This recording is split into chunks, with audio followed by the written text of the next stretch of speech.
ಚಂಚಲಗೂಡ ಜೈಲಿನಿಂದ ಪುಷ್ಪ ರಿಲೀಸ್. ಅಲ್ಲು ಅರ್ಜುನ್ ಮನೆಗೆ ಸಿನಿ ತಾರೆಯರ ದಂಡು. ಸ್ಟೈಲಿಶ್ ಸ್ಟಾರ್ ಮನೆಗೆ ವಿಜಯ್ ದೇವರಕೊಂಡ ಭೇಟಿ.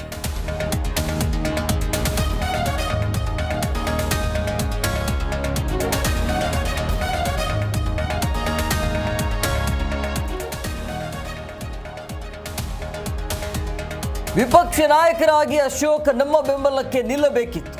ಅನುದಾನದ ವಿಚಾರದಲ್ಲಿ ಶಾಸಕರಿಗೆ ಸಪೋರ್ಟ್ ಮಾಡಿಲ್ಲ. ಅಶೋಕ್ ನಡೆಗೆ ಸ್ವಪಕ್ಷ ಶಾಸಕರ ಆಕ್ರೋಶ.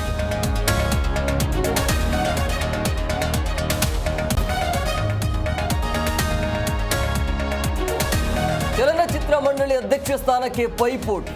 ಕೆಎಫ್ಸಿಸಿಯ ಪಟ್ಟಕ್ಕೆ ಕೆಲವೇ ಕ್ಷಣಗಳಲ್ಲಿ ಮತದಾನ. ನಿರ್ಮಾಪಕರು, ವಿತರಕರು, ಪ್ರದರ್ಶಕರಿಂದ ಓಟಿ.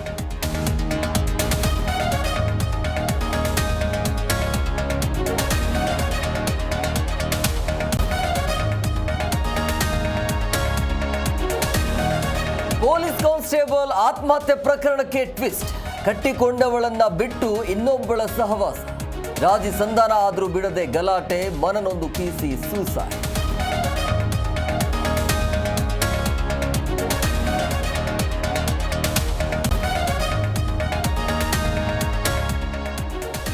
ಲಾಲ್ ಕೃಷ್ಣ ಅಡ್ವಾಣಿ ಆರೋಗ್ಯದಲ್ಲಿ ಏರುಪೇರು. ದೆಹಲಿಯ ಅಪೋಲೋ ಆಸ್ಪತ್ರೆಗೆ ದಾಖಲು.